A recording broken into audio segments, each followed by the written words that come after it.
So we've been gathering since February 2018 and had just a huge number of collaborators and attendees, and we're very excited about the work we're doing.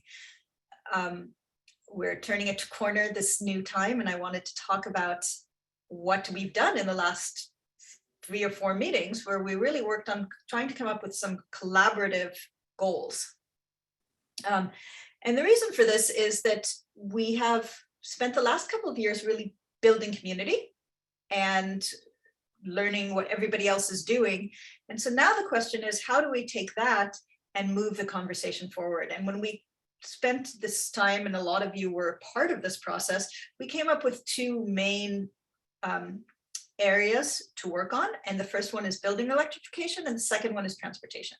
So for building electrification, we're going to be talking about it now just to get really a lay of the landscape, what people are working on now.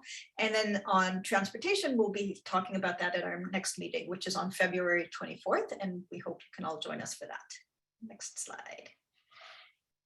So today, we are honored and pleased to have representatives from the Office of Sustainability, from Sustainable San Mateo County, from Climate Resistant Communities, Menlo, and Peninsula Clean Energy. Oh, and what I forgot to say is thank you very much to our sponsors, Peninsula Clean Energy and Mid-Peninsula Open Space District. When we were talking about building electrification, there are so many different people working in this space, but the people that are going to be speaking today are really some of the leaders of the change that's happening now. So we thought it would be really edifying to find out what everyone is doing, and then to kind of ask questions as to what happens next. So with that, I want to introduce our first speaker. Thank you. So our first speaker today is Kirsten Kohl-Zaugg from the Executive Director of Sustainable San Mateo. Go ahead, Kirsten. Hi, everyone. So just give me a minute to bring up my PowerPoint here, and then I can share. 1 sec.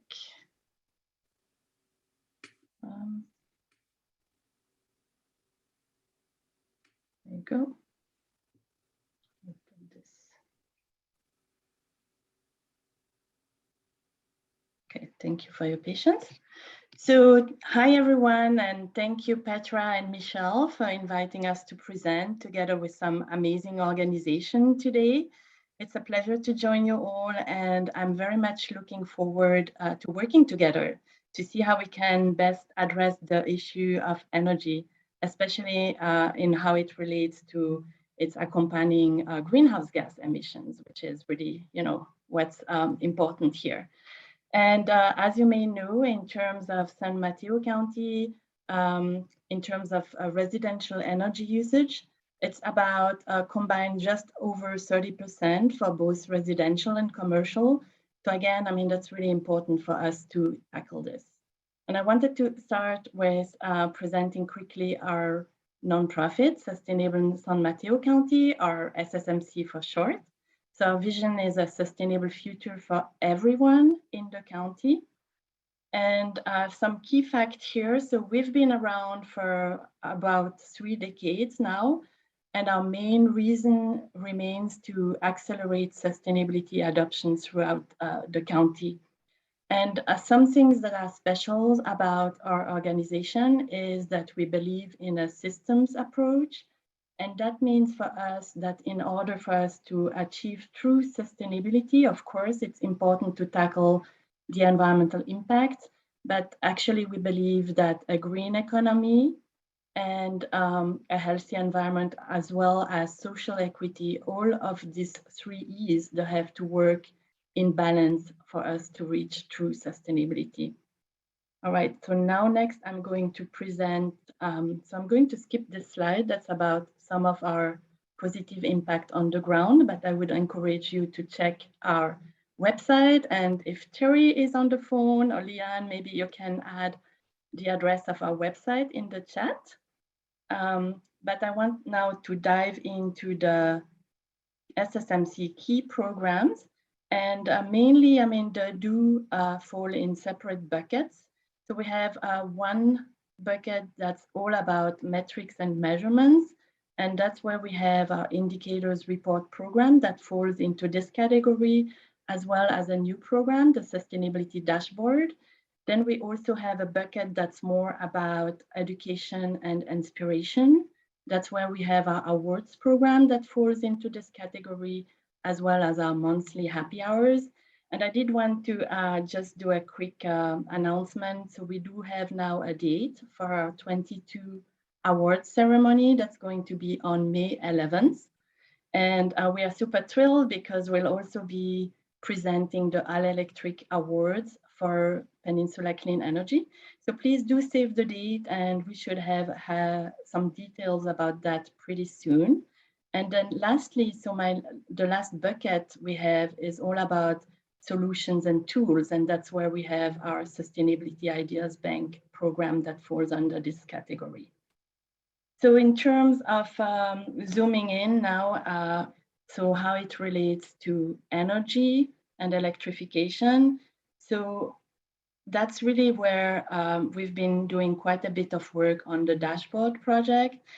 And as I mentioned before, so that's our newest project, and it's really about collecting and sharing key performance indicators. So those are like metrics that are indicative of how the different cities do perform in different sustainability dimensions. So we've been collecting we've been collecting 30 key performance indicators or metrics. And right now we are meeting individually with the cities. I did want to thank the cities because it's been really a great partnership, and they've been really instrumental in providing us with some of the data as well. So that's like right now where we are at. We meet with the cities and we review the metrics, and we want to encourage them to share the programs, policies, ordinances in areas of strength. And we also hope to present some solutions that cities may want to explore for implementing in areas where they have the potential to do even more. And then in a second phase, we plan to really roll out the dashboard metrics with the general public. We'll do that in a phased approach, and we'll also publish the data on the website. So just wanted to provide you with a glance. That's our big Excel sheet where we collected all the data, and shoot outs also to some of our volunteers that may be on the call. I mean, it's definitely sustainability is a team effort. And so as you can see, I mean, we do have like quite some categories that are around energy. Those include the dimension of built environment, where we've collected some data like the number of net zero buildings, but also the number of photovoltaic permits issued. But we also have like other dimensions like energy and climate action. So just wanted to show you like an example of one specific key performance indicator or metric. That's the photovoltaic, the number of permits that were issued in 2020. And as you can see, so for example, in this graph, we don't have like data for all the 20 cities.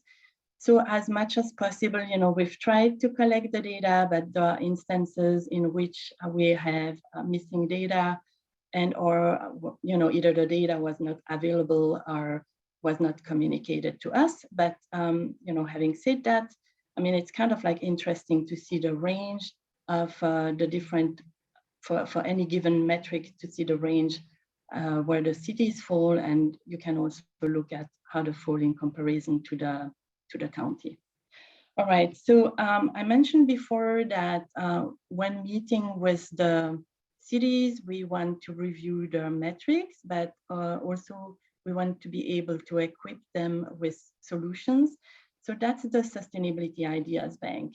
And the idea behind that is that we don't always have to reinvent the wheel. There are solutions out there that work. And right now we have about 80 solutions across all key sustainability areas. We have about 12 that relate to energy. And what's really nice is that it correlates nicely with the areas that, you know, we've been collecting metrics on. for the dashboard project. So really those two programs are fairly complementary. And what's unique, one feature that's unique in our Sustainability Ideas Bank is that for each solution, we at least have a couple of contacts of people that have implemented successfully the solution and that are ready and eager to share the insight and guide people that would like to actually also implement that idea. So in terms of energy, I just wanted to mention some of the solutions that we have, and those include a ban on new fossil fuel infrastructure, on-bill financing. I'm sure we'll hear a little bit more about that. The induction cooktop loaner program, but also looking at low carbon concrete, community microgrids, and more. Oops, now it's not advancing. Just give me one sec here.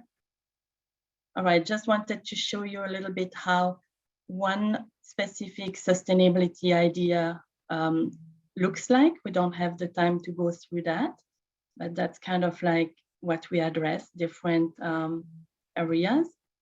So that's another example for community microgrids. And in some cases, we have what we call short forms, where we have not, we want to capture the solution, but it has to be developed into a long form. And I will mention that very soon on our website, we'll include a link to a Google form, because we definitely would like to hear from all of you if you have any solution that is easy to scale up or scale down and could be adjusted. We certainly would like to hear about the solution. All right, I'm going to skip over the indicators report and briefly just say that that's another one of our key programs for over 25 years now. Each year we've looked at a key topic area, and in the past few years, it's been pretty much around climate change because it's so important for us. And again, that also has to do with metrics and then also success stories and case studies. So you may wonder how you can get involved. So we are, as I mentioned, we've been meeting with city leaders, so that's definitely an area that all of you can get involved. We also believe that it's important for us nonprofit to put forward a strong advocacy, and you'll hear from Diane Bailey and Fossil Free Buildings Silicon Valley. There are a lot of amazing coalitions that I would encourage you to join, because together I think we can have like a much bigger impact. But there are many ways to get involved with our organization, and really from doing like more research type of work, like data-based type of work, but we can certainly also use help in helping us with some of the programs that we put together, like the monthly virtual happy hours. So I think with that, we look forward to having you join us. And so please stay in touch. You have my contact information here, and we would love to hear from you. Thanks so much. And I'm going to pass it back to Petra. Thank you, Christine. I really appreciate that. Our next speaker is Susan Wright, who's a Sustainability Program Manager with the County of San Mateo's Office of Sustainability. Just getting this set up. There we go. Can you see it? Yep. Okay, great. Thank you. Thank you so much for inviting me to join you today.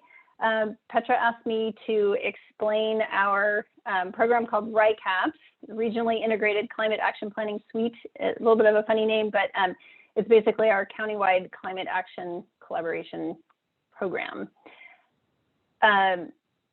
So the program administrator is the Office of Sustainability, and our partners our funding partners are CCAG, the City and County Association of Governments of San Mateo County. There's an elected official from each of the 20 cities on the board. Peninsula Clean Energy, that you're probably familiar with as well. PG&E is a funder through the San Mateo County Energy Watch program. And then our technical assistance consultant is Rincon Consultants. And so this program has been around for 10 years. We just celebrated the 10th anniversary last month.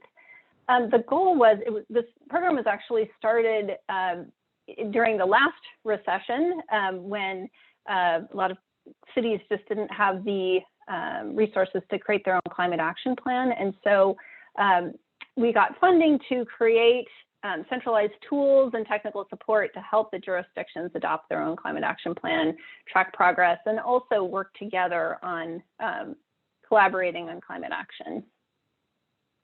The tools around the outside, you'll see a menu of measures, which is all the calculations for the most common climate action measures. We have a template climate action plan that the cities can use, and it was just updated last year, 2020. A forecasting tool to look at emissions, and that now goes out to 2050. And then we provide the annual community greenhouse gas inventories for all of the cities, and then a countywide look. But the center piece really of this program is our monthly working group, which is focused to support city sustainability coordinators in their work. But we also have various folks from this call. Some of our speakers participate in our meetings as well, and it's great to get all of that input. Our strategy for 2022 is, I would just back up to say, the program to date has been really helping cities with individually working on their climate action plan, but we really are looking toward trying to get consensus on what a county-wide climate action goal would be. That might look like, carbon neutrality by X date, with the idea that having something that goes across the entire county would be very powerful. And then we're looking to identify 2 to 3 what we're calling moonshot initiatives. By that, what we mean is an area of focus that we're going to work on something that's quite complicated, but through coordinating with a bunch of stakeholders, we'll aim to move something big forward over probably starting by 2023. But in fact, the first one of those we've identified, which is the third on that bullet, the compost procurement in SB 1383 has a requirement for jurisdictions to procure compost and then apply it. And so this is a great carbon sequestration measure. And we're partnering with our waste team to work through RICAPS to move that along. But also, we know we'll be figuring something out with building electrification and also transportation. What we feel like is going to be really important here is, first thing, not leaving anyone behind. And you've probably all seen those 3 circles and how it's so important that we are addressing the people, but also the financial impact of what we're doing, as well as certainly our focus on the environment. The right hand, that big thing is representing the systems thinking. We did a whole look at how do we decarbonize existing single family homes, and we're seeing all the pieces of the puzzle. It involves policy, incentives, it involves contractors, it involves realtors, it involves, so many folks. So it goes beyond just stick, it's carrot, it's education, it's pilots. We need to be working together on this. And as I mentioned too, really seeing this attempt to have an initiative that is going to be countywide. So when you get to the border of a city, it doesn't change. And we're really partnering with PCE, Peninsula Clean Energy, and CCAG to work on getting the elected officials to a place that we can get, as I mentioned, this countywide goal. And as you see here, we're really seeing the importance of working across sectors. It can't just be pass a policy and everything will be okay. We're having to pull together as we work on this. Definitely want to be connecting with the nonprofits and seeing how we can also connect with the private sector in these initiatives. So that's it. I think I was even under 5.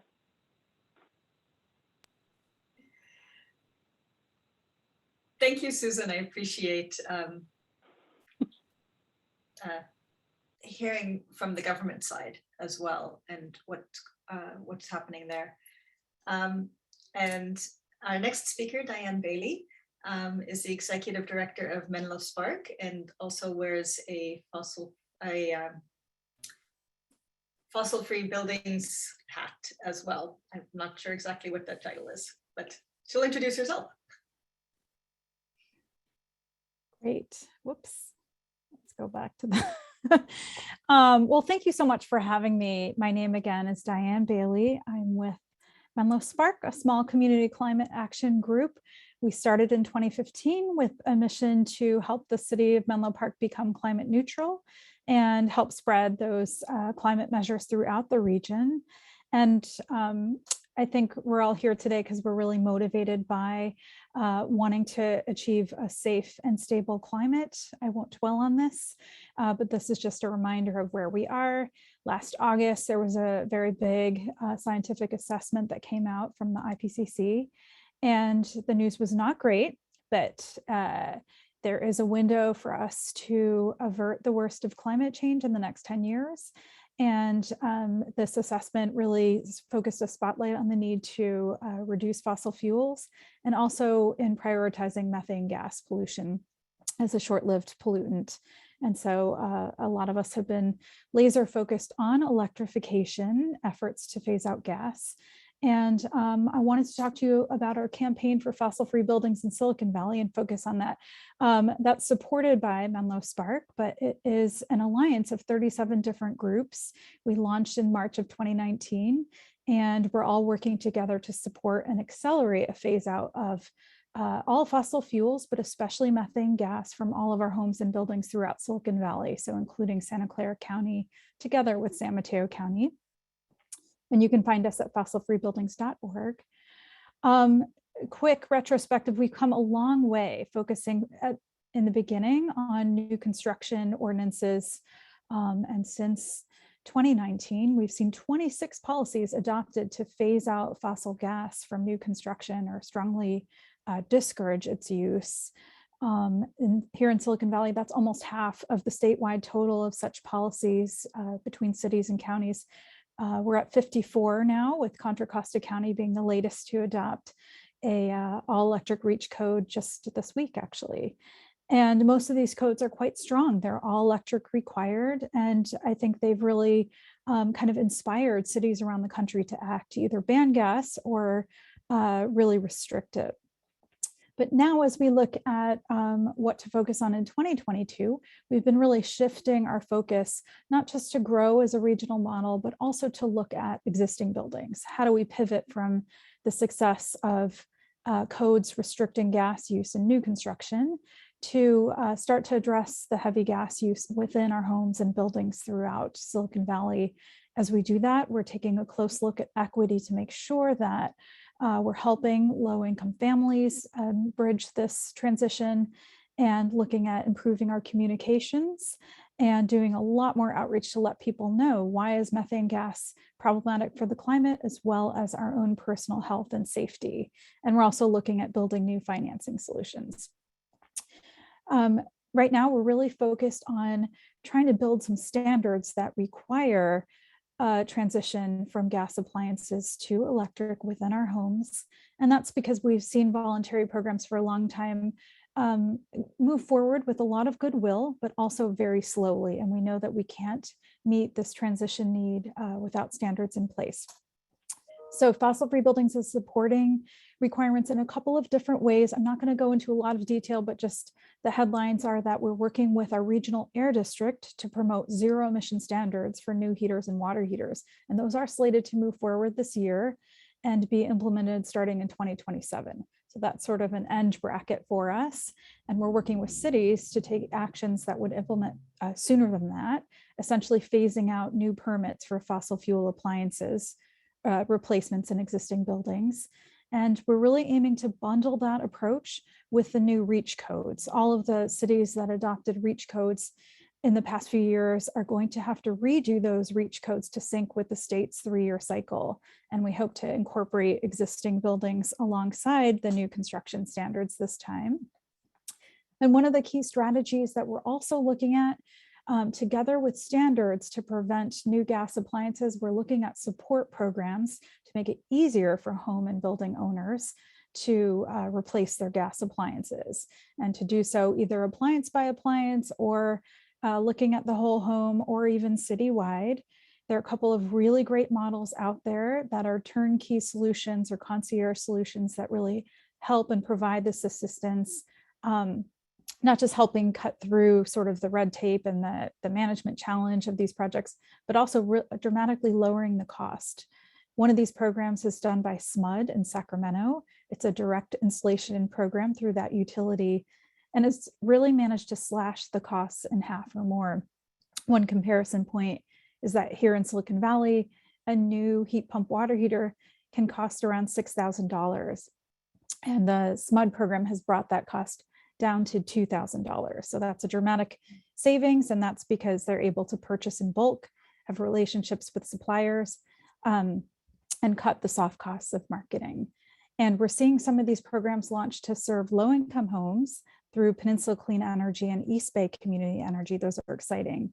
There are also some really exciting private sector approaches through companies like Block Power that offer turnkey assistance.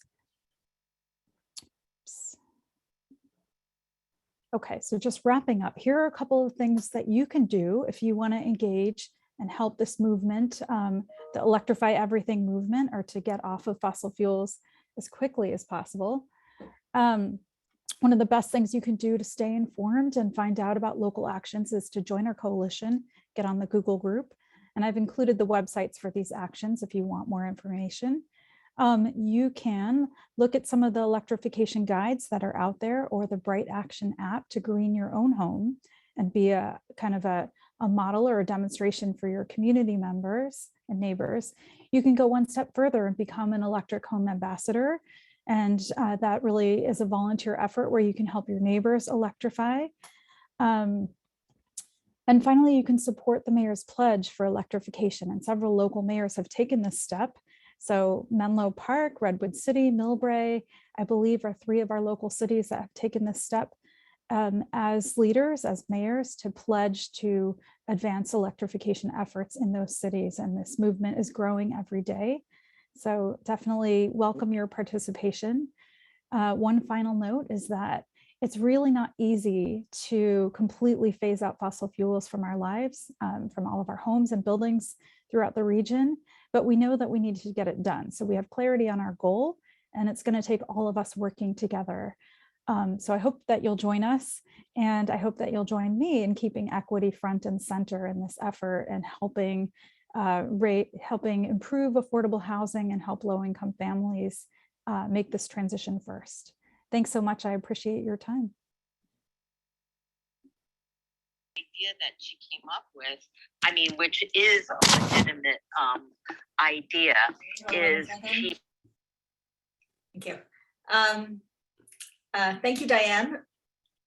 Our next speaker is Kirsten Andrews-Schwind, who's the Senior Manager of Community Relations for Peninsula Clean Energy.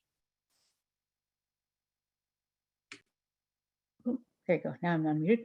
Hello, everybody. Great to see you today, and I'm really looking forward to the discussion afterwards, also because, as a number of you mentioned, sustainability is a team sport, and it's going to take a lot of community support to get all this done. And I'm just so glad that Thrive is organizing community activists such as yourselves and organizational leaders to all pull together on this. It's because that's what it's going to take.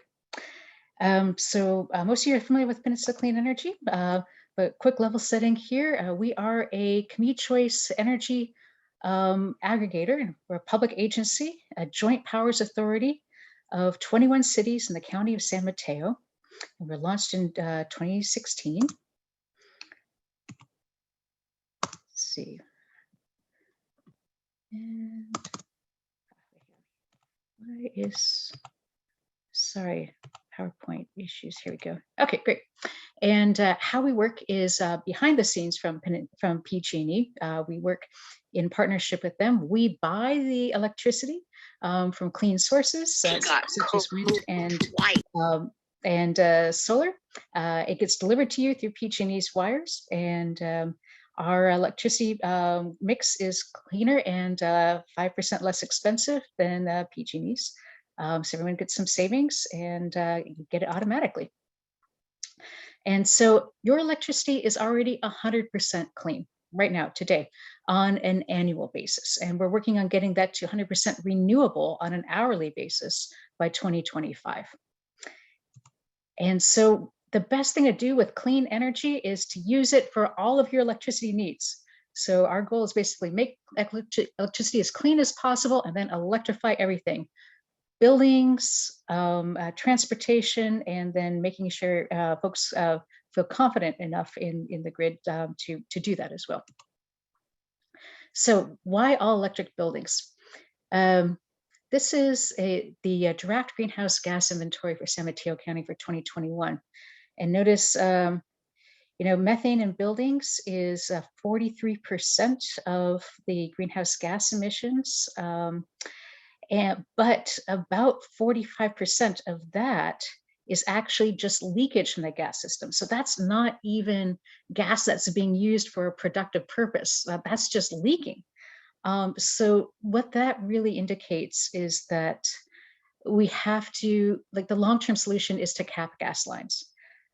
If you have just one gas appliance left in your house and you still have gas service, you're still contributing to that leakage.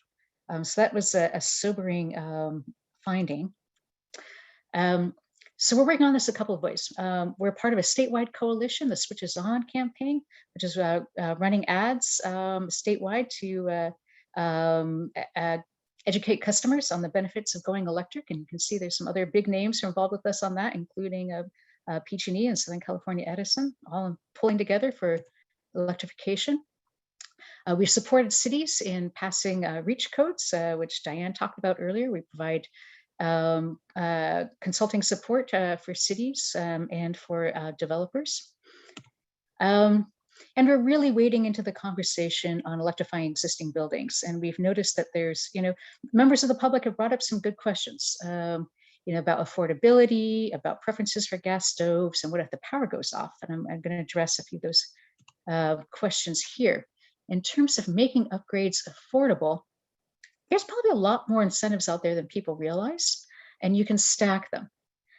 There's incentives from BAREN, Bay Area Regional Energy Network, from Peninsula Clean Energy, from PG&E, from the state of California. And coming soon, Peninsula Clean Energy is also going to be offering on-bill financing. So that means once you've taken advantage of all these subsidies and rebates to bring the cost down of your electrification process or appliance, you will soon be able to finance much of the remaining cost of your project on your electricity bill.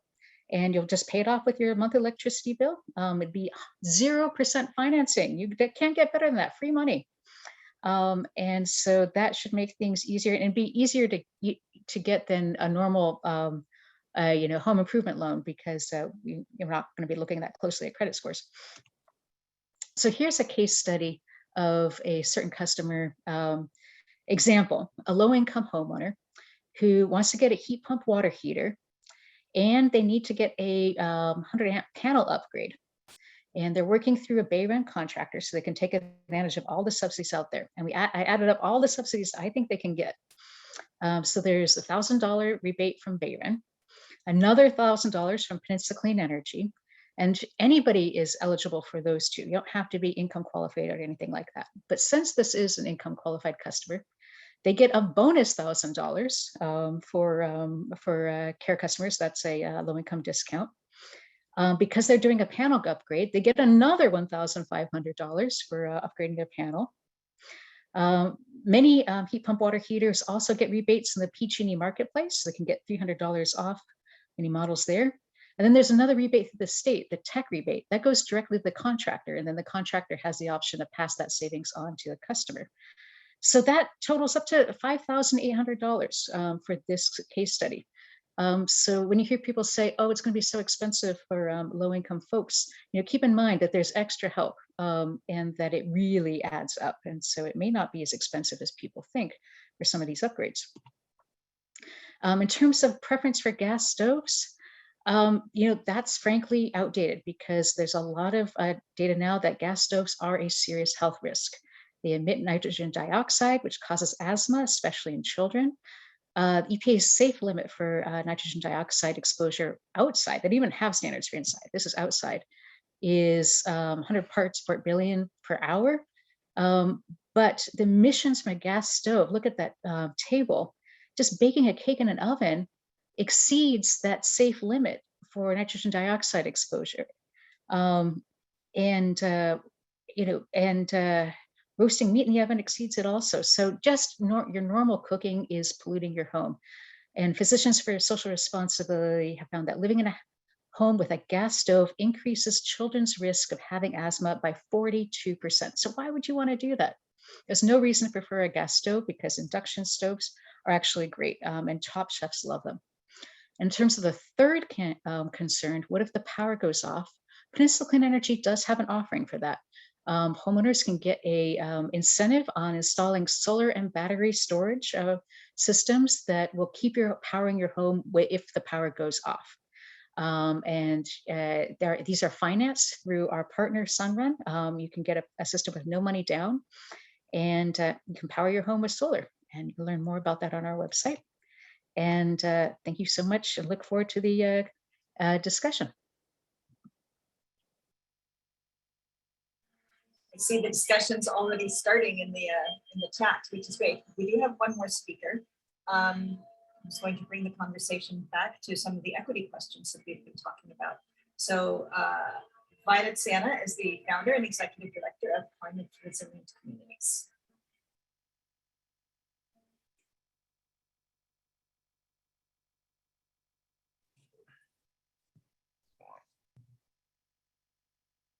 Can you all see my screen?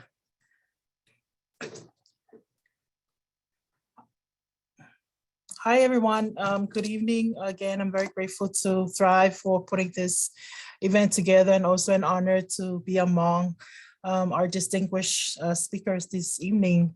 My name is Violet Saena, and I am the Executive Director of Climate Resilient Communities.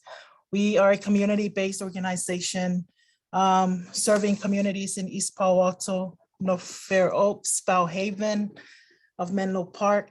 Also, we're in Redwood City, supporting low-income families, under-resourced communities to access some of these services that have been presented to you before me. One of our core program is to work with communities that are at the front line of climate change and sea level rise to identify priorities, priority adaptation strategies to respond to climate change and sea level rise. So our work, here today, we're talking about mitigation for CRC, for climate resilient communities. We work in the mitigation space, but more importantly, the adaptation space, because climate change is already happening. Frontline communities like East Palo Alto, Bellhaven are already impacted by the extremes from climate change. Today, I'm gonna be sharing with you a perspective from the community. We've heard from our county, also representative from other city programs, but again, from a community perspective, we are always concerned about equity issues regarding or surrounding existing policies and systems. Who is left out? When we are talking about electrification and net zero, this is a language that we don't really use on the ground with our communities, because already the technical or the term itself presents a lot of to our experience equity issues. It's already it's an expensive task to forge, and for low-income families or under-resourced families, most of the time they are left out because they cannot afford it. And thanks to some existing programs, CRC in partnership with other organizations, we are able to provide these services or help low-income families or under-resourced families to access some of these programs here in our county. So upgrades are expensive to implement, and also the disproportionate burden on low-income households. What we mean by this is some of these policies or technology, even if they have access to it, low-income families can access them. The story doesn't end there. And I can give an example surrounding, the free solar program. Grid Alternatives, one of our partner organization, they implement this in disadvantaged communities, including East Palo Alto. And through that experience, we found that, the effort is to help low-income families access solar technology to help them reduce their energy use and also, use cleaner energy. Unfortunately, through that earlier experience, it had some, disadvantage or impact to the homeowner that was receiving the solar panels. One of the examples is that families that received the solar panels, because the solar panels increased the value of their home.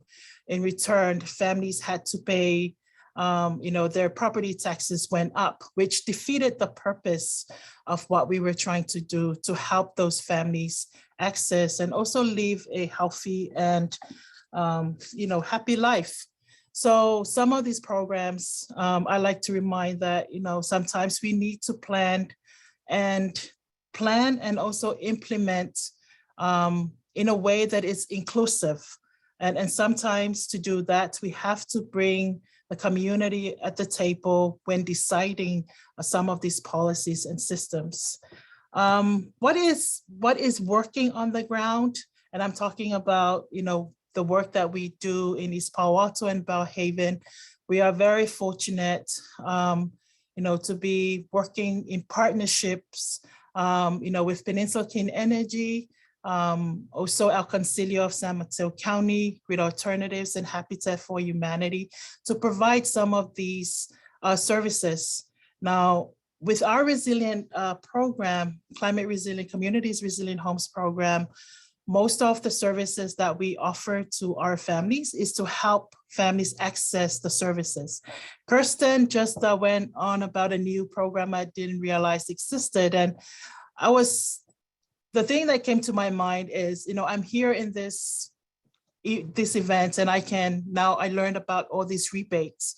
That information does not exist on the ground. How can our low-income families access that information and even access those rebate programs? So that's most of the programs that have been developed so far without consideration of communities, it ended up being unused because the communities don't have the information, they don't have the upability to apply for it, and some of these rebate programs take a long time and usually needs upfront costs, which most of our low-income families don't have. So at the end, again, people are being left out with these programs. But fortunately, we have partner, Peninsula Clean Energy Home Upgrade Program. CRC is not a direct partner, but we work closely with El Concilio of San Mateo, who is the leading agency with the community outreach. And with that partnership with El Concilio, we have been able to help families to apply and also received benefits. Some of their home appliances have been electrified because of the program provided by Peninsula Clean Energy. And to give you an example, my last slide this evening, this is an example from a family in East Palo Alto who have recently, what I mean by recently, 2 weeks ago, these are all the services they received through PCE home repair. They received new window, wall heat pump. Previously, there was no heat in the home, a new induction oven. When we visited this family, they had a gas oven. And so through this program, we were able to help them transition to an induction oven. Of course, there's a lot more. As you can see, most of our low-income families and the homes that do exist in communities like East Palo Alto, Belhaven, and North Fair Oaks, it's not just electrification, which is why I'm saying electrification is not in our language yet. There's a lot more issues that we care about, a lot more issues that we need to take care of before we can even think about an induction oven. We need to fix our windows, broken doors, all refrigerators. All of those things do come first when we are doing the outreach and also engaging the community in these programs. So To end my time here, I just wanted to hopefully that I have given you a picture of what reality is in communities like East Palo Alto, communities of color, under-resourced communities. We deal with a lot of these housing issues that are more important than electrification. However, there is a way to make those transition, but we have to think of ways that we are not excluding a lot of the population through these programs that we are discussing here tonight. So, this evening, I'm very excited about this, looking forward to answer any questions and continue the conversation. Thank you. Thank you, Violet. And I'm sorry, I mispronounced your last name a little bit. Now I'd like to ask a couple of questions of all of the panelists. And then after that, we'll have some questions from the audience. And there's already been a lot of great discussion on chat, but I have a couple of prepared questions that I'd like to ask. But the first one, just coming off of what Violet just said, what can we do to make it easier for low-income families to access some of these rebates and to access, to be able to electrify? That's questions for anyone. I can speak a little more to the program that Violet mentioned, the home upgrade program. That is a program that provides free home upgrades and home repairs and some electrification measures for low-income residents. And it is a turnkey program in which residents work with one point of contact to get all of the work done at no cost to them. And so we are implementing that program now, and thanks to Violet and all our partners on the ground who are helping helping folks like the Melee family get those upgrades done. And well, I think we're learning a lot from our first phase of this program, and I hope that we'll be able to continue helping more families through that program as we improve it.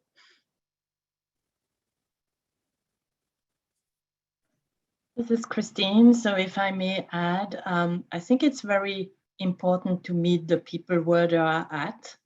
And, I think, Violet, something that really resonated with me was, when you started and you were, well, all these terms like Z&E and zero net, and, it kind of like really goes like over people's head.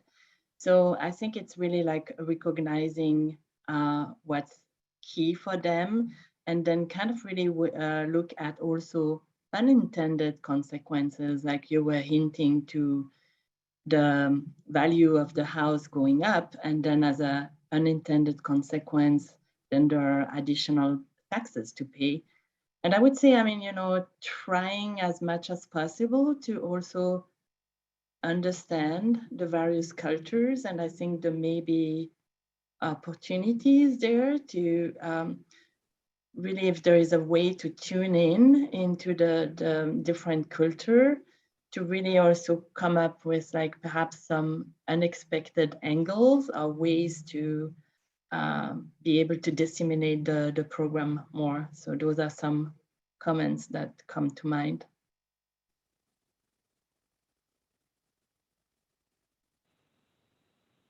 I was just going to say something about thinking about it, the long term of this. So this is not immediately, but I think as we help our contractor community understand electrification and see how this is where the market is going and make that part of their business model, then when someone needs to replace their heat pump water heater or their furnace or something, if that is the new normal, that's where we need to get, and not have this be this specialized, super expensive thing. And Diane, you all hosted a session recently to help contractors understand about this. And I think that's when I was talking about, like, we have to hit it at multiple angles, and it doesn't happen immediately, but that is a direction that we're working towards as well.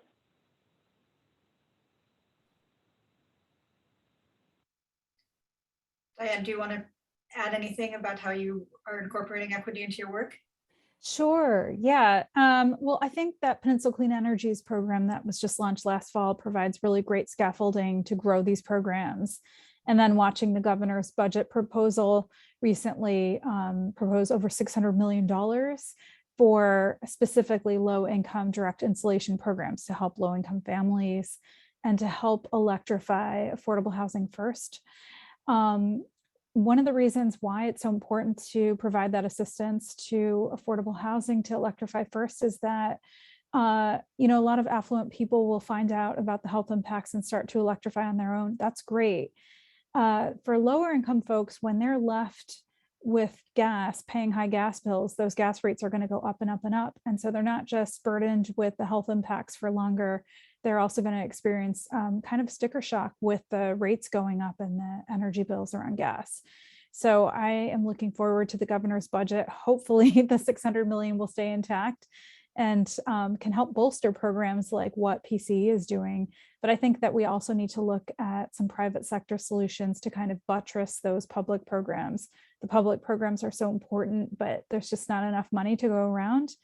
And the more we can kind of bridge the public programs with the private sector programs like Block Power, which I mentioned earlier, they can scale the workforce development and training to bring new contractors into electrification and really bring the cost down just by getting economies of scale and installing more of these devices. And the more these programs grow, the more the cost will come down, and this will become just sort of mainstream that you walk into a Home Depot and these electric products are cheaper and more appealing than the gas counterparts. So we have about a 5-year runway to do that before air district standards kick in that require all electric. And I'm really hopeful that these programs can grow and fill in the gaps and meet the need of affordable housing first before those standards kick in. Thanks, Diane. You brought something up about workforce development. Will there be enough labor and to be able to make these changes? And are there training programs that are happening in the county to get more electricians and more people who will be able to do the installations and to be able to understand so that it is a normal thing, like Susan said, to offer a heat pump water heater instead of the gas one? Anyone can take that. Kirsten? Yeah, we recently had a great panel discussion on Peninsula Clean Energy's Citizens Advisory Committee with panelists from a joint training program between the IBEW, International Brotherhood of Electrical Workers, and the Carpenters. They have a program for training apprenticeships, training apprentices to be electricians. So those training programs are in place. I think scale is a question.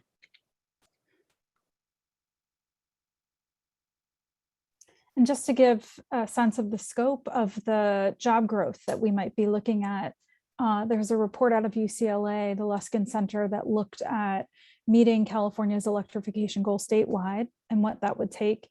And they estimate about 100,000 new jobs created with the electrification effort statewide. So if we bring that down to the Bay Area, it's a smaller number, but still significant that, these clean energy jobs are growing. They're growing a lot faster than fossil fuel jobs. And I think about 2/3 of them are considered high road jobs. That means good pay, good benefits, living wage, that sort of thing.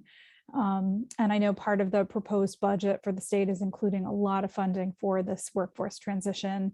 So locally, we know that our local unions and also the community colleges in San Mateo are sort of standing ready to scale up their apprenticeship and training programs when the funding comes. So I think we're really in a good position to scale up and train a lot of installers.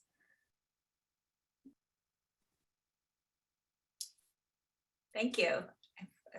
I mean, just want to add, and maybe that's kind of like back to Susan and the county. So I think in this whole conversation, what's also important is also for the local government to be able to jump up and also work with encouraging innovation and notably via pilot projects. And I know that the county has been doing quite a bit around clean energy. I mean, now maybe not specifically to the new workforce, but I think, you know, we just need like a series of concerted efforts, and that's definitely also helping to explore how clean tech can also contribute in helping us solve the energy issue here. I was going to say, I didn't mention when I was talking, but you're talking about pilots, but one thing that we're toward the end of is a pilot, basically a study of 10 case studies of homes in San Mateo County. We picked different vintages of homes and different places in the county. Made sure to get 2 FARA customers to try and have the whole low income perspective as well. There's one that's a townhome, you know, different ones. And the goal was to look at the pathway and the cost of electrification. We didn't have the funding to actually electrify the homes, but to even look at this. And so our consultants, you know, went to each home, talked to the owners about what their goals were, figured out essentially what they would need to do to electrify, and then put essentially a bid package to 3 different contractors, got the bids in to look at that. And so we can see what is the cost. And going into it, we thought, you know, oh, that'll be great to see. What we're finding is what everyone is seeing right now is that everything is more expensive because of supply chain and is issues with employment. And so we're finding, wow, it is expensive. And so, but part of the thing we're also seeing is some places that could really use some education.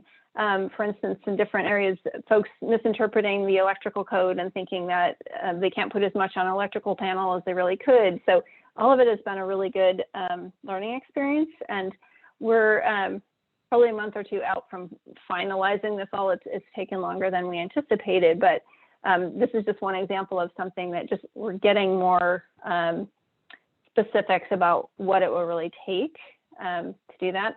We're also seeing some things that could end up being spin-off projects, like maybe we could have a marketplace of doing getting pricing for several homes in bulk. For instance, if you know 10 want to all do a heat pump water heater, we could get contractors to bid on doing the 10, you know, something like that. So we're trying to see, and I think there's also we're seeing the importance of as a business creating an electrification plan for a home, because that's something that we got into this too, knowing that when we did a focus group, that people were worried about, well, if I do this thing first, but I'm not planning for the whole, you could end up painting yourself into a corner and having things be more expensive down the line. So having a plan up front is a really important part of this. And so that's another thing that we're seeing. So yeah, there's various pilots that we can do to help improve knowledge.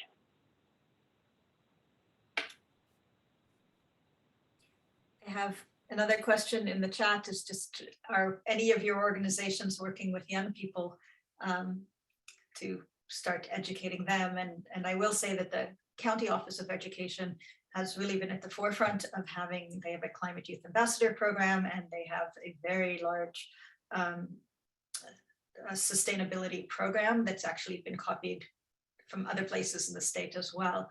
So that's on the school side, but would any of you like to talk about anything you're doing with young people? We pretty much help fund the County Office of Education in their group, in their excellent work, because it's really hard to do better than what they're doing. I'd just like to share, you know, what we do on the ground, you know, with education and sharing, you know, information about the benefits. Like I mentioned, you know, we don't really use these terms a lot, electrification, but we do have the opportunity to share with homeowners or households the importance of, you know, changing to a cleaner energy, like, you know, an induction oven instead of, you know, opting for a gas oven, while replacing the existing system. But a lot of the education and a lot of the conversation that we have with families and homeowners is the benefit that it offers. So looking at, health-wise, there were some great data presented this afternoon, about the gases and how it impacts health. And so all of those things, we try and relate the message to what is important to the family. And most of the time when we engage families or we're assisting families to sign up with these programs, usually there is a list of priorities, like what they want, out. And because and Kirsten may know this too, we don't have a lot of funds to do everything. There's always a wish list. So we always ask, okay, what are your top three issues that you want us to help you with this program? And so then they will pick. And so, most of the families that we've helped so far with this program, a lot of families are getting furnaces because these homes are old. A lot of these families didn't have heat for the last 5-10 years. And through this program, we are able to provide that. And to them, it didn't matter if it was electric or gas. Getting heat was the issue, was the priority.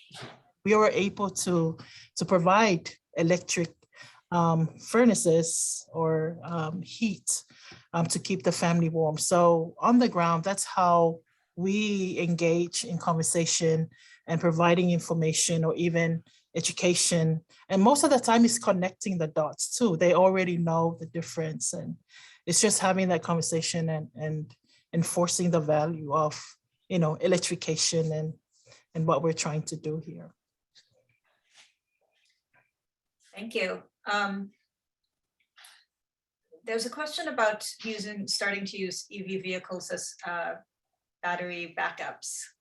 Does anybody want to let us know where we stand on that, and if that's something that's coming down the pike soon?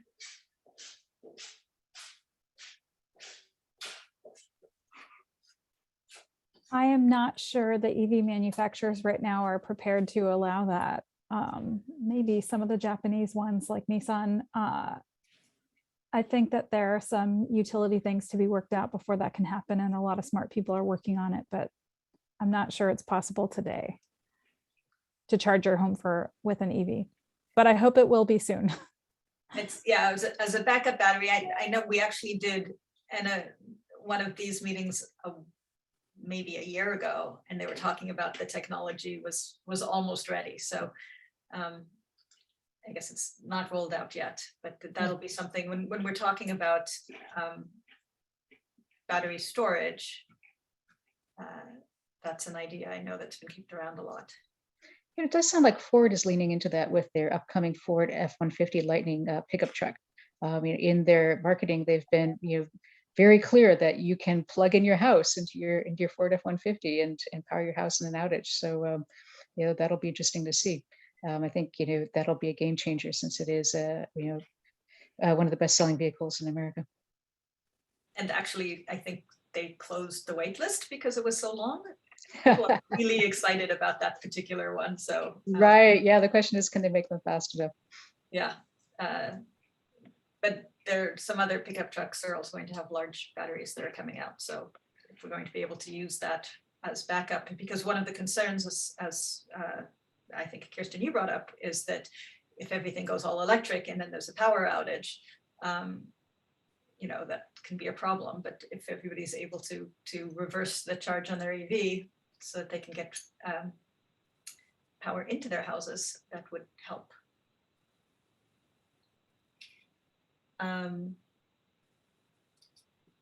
So there are lots of questions popping up in the chat. Does anybody in the audience actually just want to ask a question?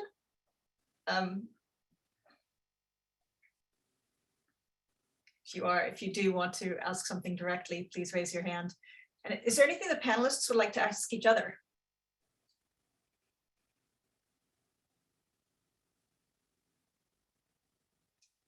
Yeah, I am interested in finding ways to partner with community groups and work with low-income households that could use upgrades.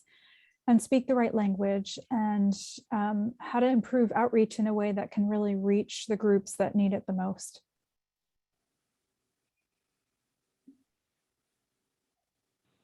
Violet, I guess that was aimed at you. I guess help us be better partners, and how can we improve our outreach? I think the only advice I can give, if you are not currently working directly with communities, then find a partner community organization and follow their lead. Most of the time, they are the ones who's been doing a lot of work on the ground. They understand the community, the needs, and also strategies on how to reach them. So just partnering with those community organizations and and support the effort too, right? And build community-based organizations capacity also to understand this language, this issue of electrification and the value that it will bring to the community. I think PCE are doing a great job with that. They've been our partners for a long time, and supporting us to do our work better too. So yeah, there's a lot of existing strategies and examples that we can share to improve that. Thank you. I think a lot of organizations will appreciate that. Susan? I was going to say, I would totally echo what Violet just said, because I think what I've seen in the last, say, 2 years is a real shift toward recognizing that that is the only way that we can really adequately get the word out, is to partner with those who are already connected with those communities, rather than just think we should just go out and hand out some flyers. It's like there's a real understanding of the value of that. And with, for instance, City of Half Moon Bay, when they started their embarking on their climate action and adaptation plan, they had got a grant to work directly with 3 community-based organizations to really meet, to connect with some key parts of their community through community groups that aren't environmental groups at all, but they're, one was the seniors group, one was with really good connection with Latinos, one with youth, and so that was how they really got to know their community's needs much better. It's something that the Office of Sustainability this past year, we had a request for qualifications of community-based organizations, and then got into contract with 10 for various ones throughout the county for this very purpose of having input on program design, and then also to get help with outreach and various things. And by already putting into place a contract, it makes it so much easier. There's so much bureaucracy, right? But it enables us to pay, to partner more easily when things come up. So that's been a first start to try and do that more. I have a question for Susan, a slightly different topic. You mentioned that you're working with various jurisdictions and their sustainability coordinators to, provide models and try to encourage them to move toward electrifying existing buildings. As a community member, I haven't seen local jurisdictions really chomping at the bit to do that. So I'm just wondering, what have you found to be the biggest obstacles that they see, or the biggest concerns that they have about doing that, and how do we overcome that? Yeah, that's a great question.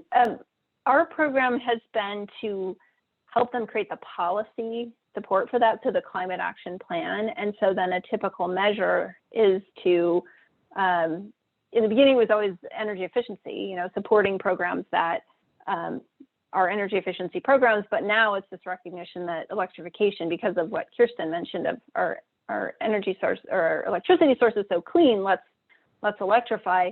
So there has been this tendency to do that through voluntary programs, as Diane said.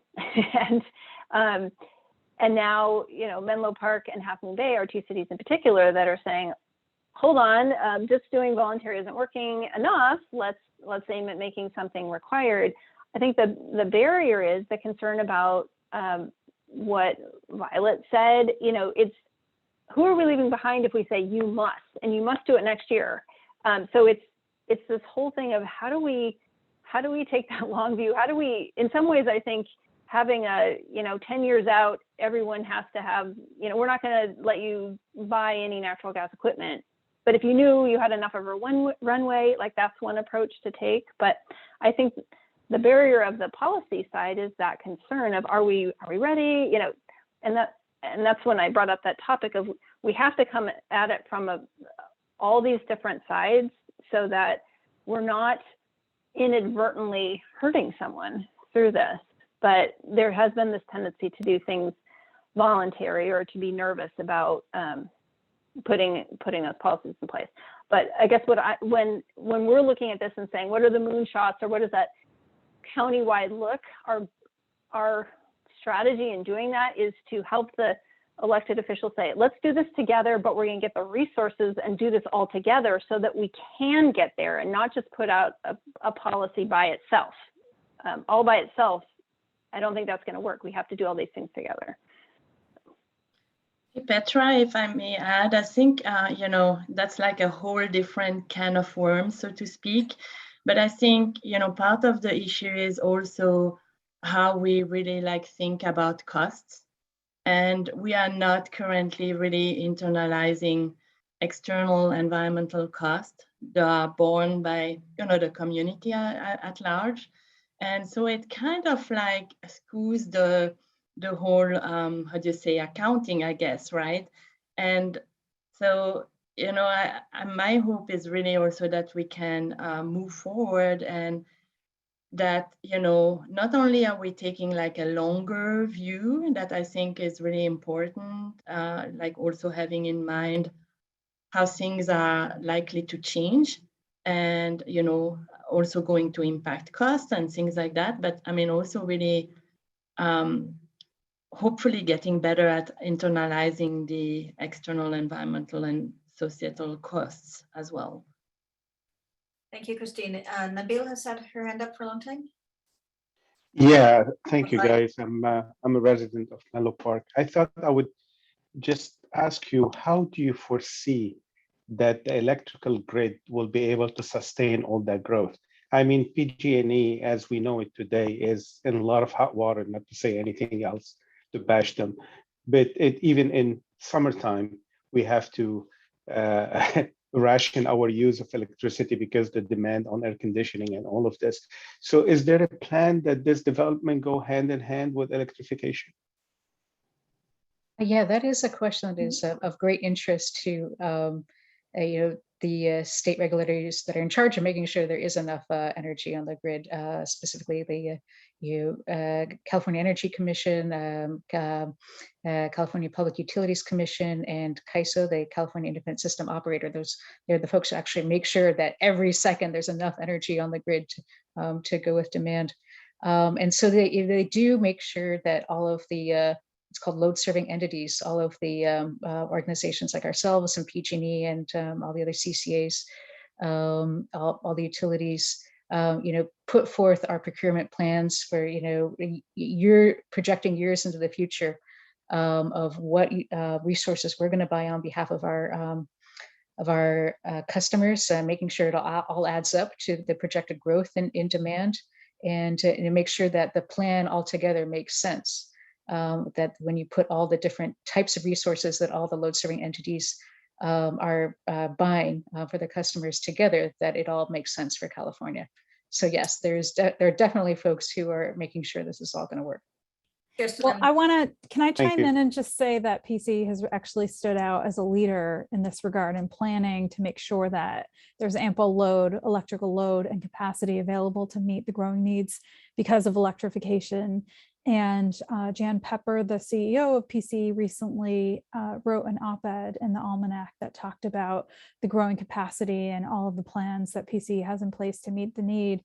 And one important thing to point out is that as vehicles transition to electric, that's a much greater load on the system than buildings.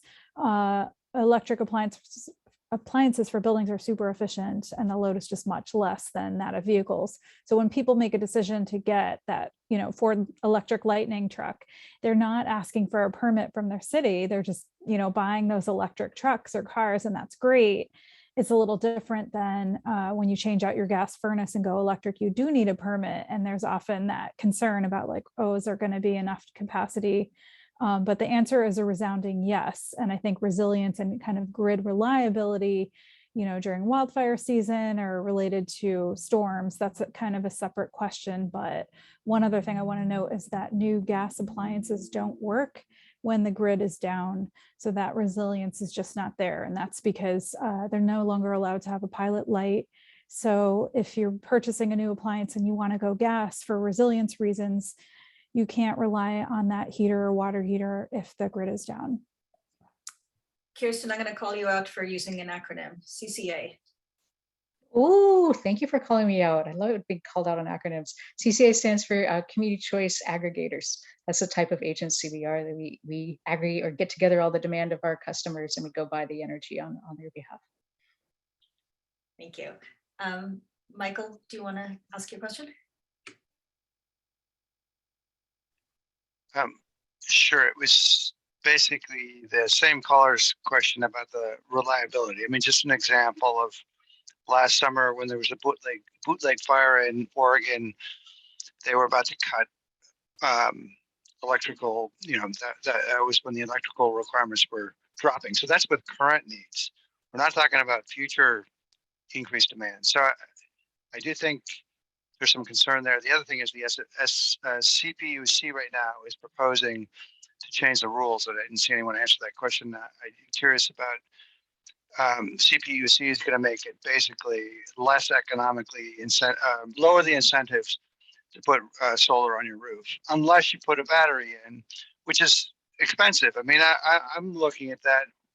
We're in, a higher income category, so we can potentially afford that, but the cost of doing a lot of these transitions is not inconsequential. I mean, one of the first things we're doing is we're replacing a bunch of windows. That's going to be a ton of money, but we're doing the right thing. Before you work on what your needs are, you get your home as efficient as possible. But there's no way we can do all that at one time. So, and if the CPU, the main question left really is, I'm not convinced the reliability is there, because there's always that issue about PG&E, who's going to pay for it, which is why the CPUC is going down that path of changing the rules about how to fund the infrastructure. Because where our source is from doesn't matter unless it's local. It still has to get to us. And Peninsula Clean Energy doesn't bring the power to our house, even if it's 100% green. So that's, sorry, long story there, but that's just, there's cost, there's lots of things.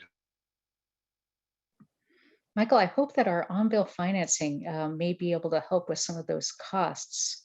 Again, 0% money. So we'll be rolling that out in a couple of months. Yeah, that was great news. And that's definitely going to help. So thank you there. That solves part of the financing.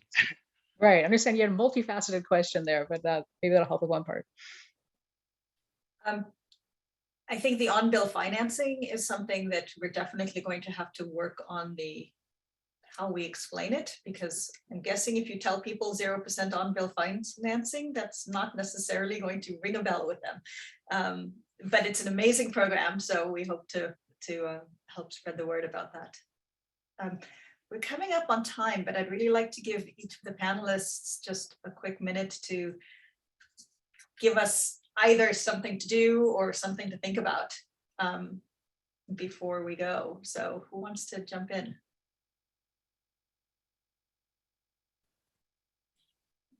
I'll jump in and say, Petra, thanks so much for pulling this panel together. It was an honor to be here. And I hope everyone will be on the lookout for REACH codes coming up again. This will be the second time. I hope you guys aren't tired of it. Coming up again this year, they need to be done by the end of the year. So it's a short window PCE, together with SVCE and East Bay Community Energy, is providing fantastic support for cities that want to move forward. And the Campaign for Fossil-Free Buildings, of course, will be providing advocacy support for every city that wants to move forward. So please be on the lookout for that, and please engage. And if you are wanting your city to take climate action, let them know, email them, or show up at city council meetings to tell them. I really want to echo Diane. I encourage all, and I really want to thank Thrive for bringing this group together. It's going to take all of us to make this happen. I was just reading through 21 pages of comments from the Almanac on an op-ed article there on clean energy and this whole electrification debate. And there's so much misinformation out there, but they were real champions who weighed in and helped inform the rest of their community on that. And so it's but there's also a lot of doubts. There's a lot of people like say you're going to pry my gas stove out of my cold dead hands.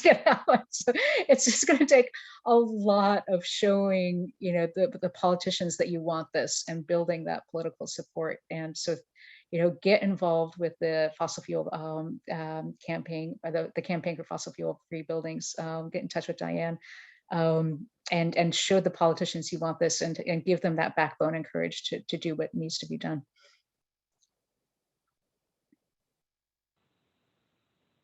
I was going to echo that whole point of education that you just said, Kirsten. It feels like, well, Veronica Vosenak from City of Half Moon Bay, when she's talking about lessons learned when they've been trying to move forward on their ordinance, she says the public just does not have an experience with like a heat pump water heater to really, have you ever seen one, whatever, and that there's this need to understand it better and to understand, why do we want to switch? People used to think natural gas was clean, the best thing you can do. Well, in comparison to coal, sure. But so this is not a common thing in the public. And so it occurs to me that we should be looking for ways to give presentations to a book club or a PTA or groups that they haven't already drunk the Kool-Aid like us, but just to talk about this so that it gets more into just public knowledge. So I don't have a silver bullet on that, but I just would encourage all of us to think about how we can talk with those who aren't already really into this.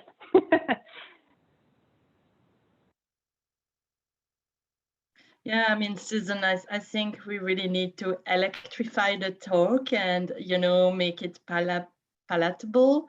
And I would echo again, I think really collaboration and innovation is key here.